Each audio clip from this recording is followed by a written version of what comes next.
The worst lies are the ones you tell your family, and I had just told mine, the biggest one of all. I said I was bringing my boyfriend to the reunion. Problem was, I didn't actually have a boyfriend. What I had was panic, desperation, and a best friend who thought pretending might be fun. Ethan, with his crooked grin and reckless confidence, had agreed far too easily. "Don't worry," he'd said, draping an arm around me like it was the most natural thing in the world. "I'll be the best fake boyfriend they've ever seen." I wanted to believe him. I really did. But the truth was, standing outside my aunt's house in the middle of suburban Ohio, staring at the glowing windows and the shadows of relatives moving inside, I wasn't sure which would be worse, getting caught in the lie or actually living it. "You ready?" Ethan's voice snapped me out of my spiral. He squeezed my shoulder, casual as ever, while my heart thrashed in my chest like it was trying to break free. "Not really," I muttered. "This is insane." "That's what makes it fun." He winked. And then, before I could protest, he laced his fingers through mine and pulled me toward the door. The warmth of his hand against mine was electric. Dangerous. Because this wasn't supposed to mean anything. It was supposed to be theater. A shield to keep my mother's pity, my uncle's judgment, and my cousin's smugness at bay. Ethan was just helping me survive one night. That was all. But the way his thumb brushed against mine, the way he leaned in so close I could smell his cologne, God, it didn't feel fake at all. Inside, the chaos hit us immediately. Laughter, chatter, the clinking of plates. My mother's sharp voice rising above it all, calling my name, and then her face lighting up when she saw me, until her gaze shifted to Ethan. "And this must be," she began. "My boyfriend," I blurted. Too fast. Too eager. My cheeks burned. Ethan, of course, didn't miss a beat. He flashed his most charming smile, the one that had gotten him out of more speeding tickets than I could count, and said smoothly, "It's true. I'm the lucky one." Then he kissed my cheek. It wasn't planned. It wasn't necessary. But it was so disarmingly gentle that my knees nearly buckled. My mom looked like she might faint from joy. My cousins whispered behind their hands. And I stood there, trying to remember how to breathe. Dinner was worse. Ethan fit in too easily, laughing at my uncle's terrible jokes, trading sports banter with my cousins, complimenting my mother's cooking like he'd been doing it for years. Every so often, he would rest his hand on my thigh beneath the table. Casual. Careless, except there was nothing casual about the way it burned through the fabric of my jeans. "Relax," he whispered once. When I jumped, his lips brushed my ear. "You're supposed to look like you enjoy this." The problem was I did. Halfway through dessert, my cousin Lisa leaned across the table, eyes sharp with mischief. "So, how did you two meet?" she asked. My fork clattered against my plate. My brain scrambled for a story. But Ethan beat me to it.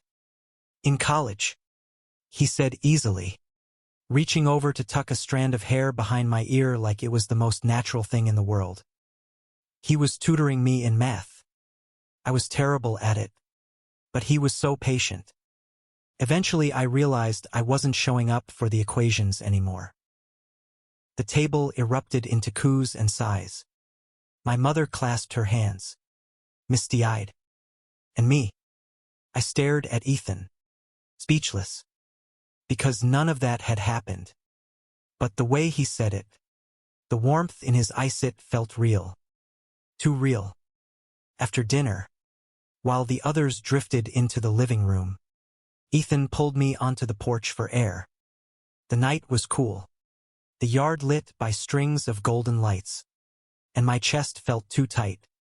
"You're good at this," I said quietly, At pretending? He asked. I nodded. Then he leaned closer, his voice lower, softer. What if I'm not pretending? Before I could respond, he kissed me. Not a quick peck for show. Not the kind of kiss meant to keep up appearances.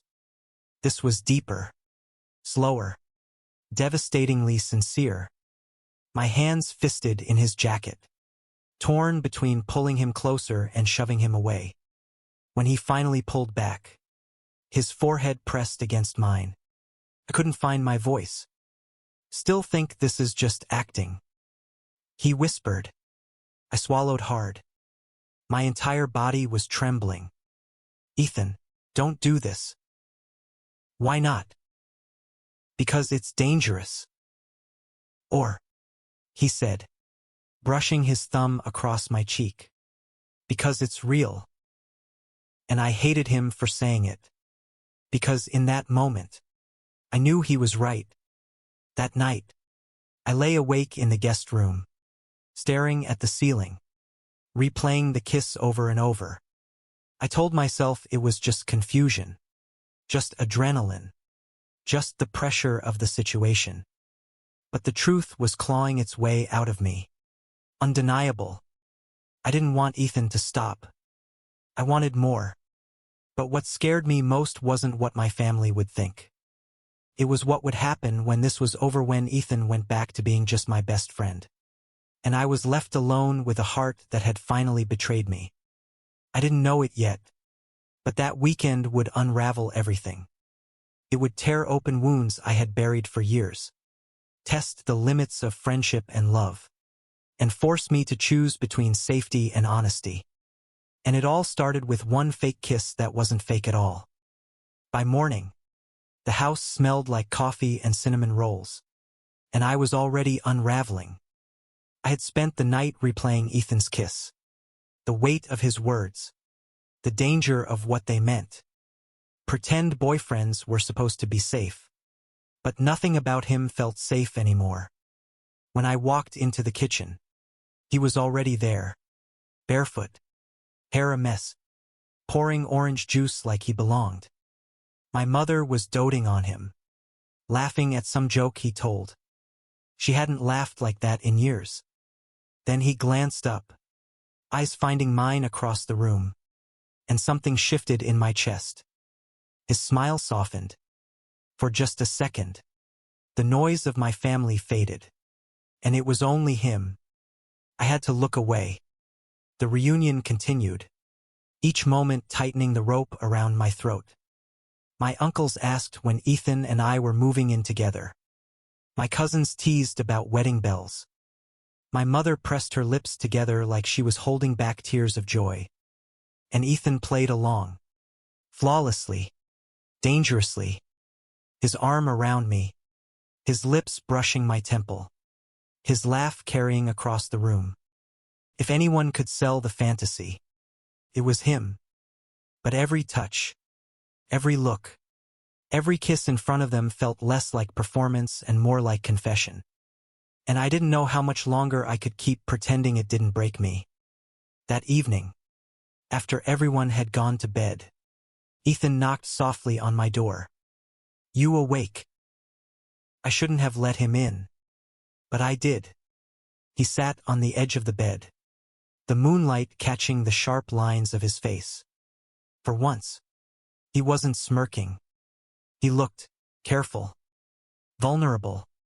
You've been avoiding me all day, he said quietly. I'm not avoiding.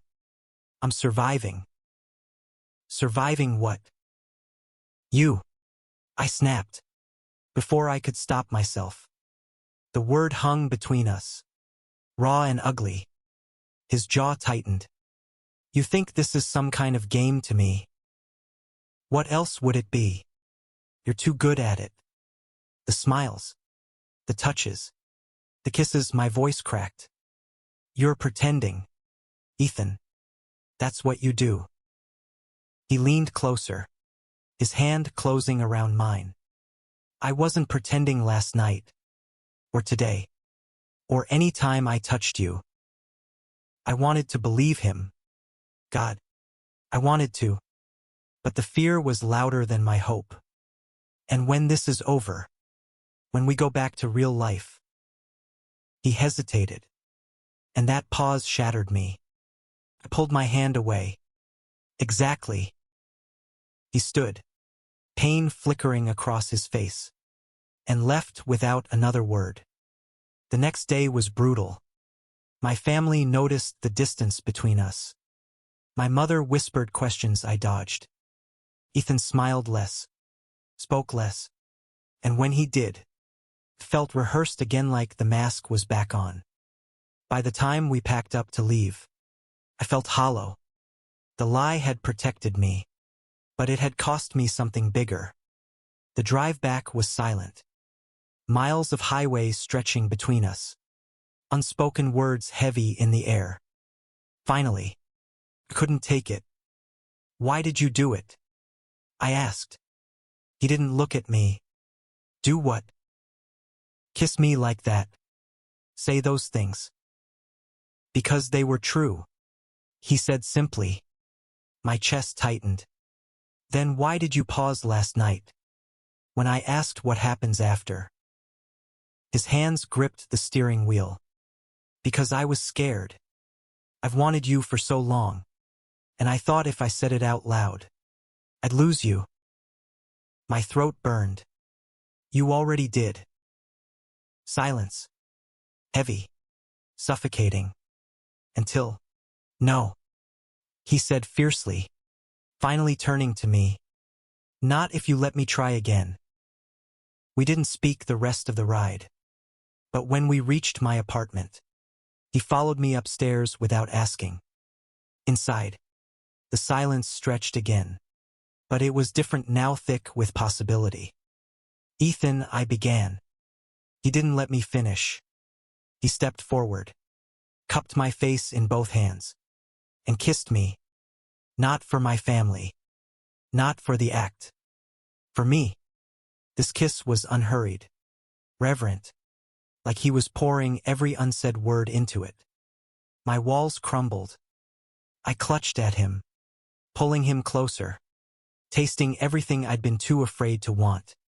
When we broke apart, both breathless, his forehead rested against mine. I don't want to pretend anymore. He whispered. I don't want to be your fake boyfriend. I want to be the real one. Tears stung my eyes. For the first time, the fear didn't feel bigger than the hope. Then I whispered back. Weeks later, my mother called. She wanted to know when Ethan was coming by for dinner again. I told her soon. She didn't need to know the whole truth yet, not that we were figuring it out. Not that it was fragile and terrifying and beautiful all at once. What mattered was this, when Ethan held my hand now. It wasn't for anyone else's eyes. When he kissed me, it wasn't performance. It was promise. The boy who had agreed to pretend had become the one person who refused to let me keep lying to myself. And maybe, just maybe, that was the real miracle of it all. Because sometimes the scariest lies are the ones you tell yourself, and the bravest thing you can do is finally tell the truth. And the truth was simple. I loved him. And for once in my life, he loved me back. Thank you for listening. Don't forget to like and subscribe to stay updated with the latest videos.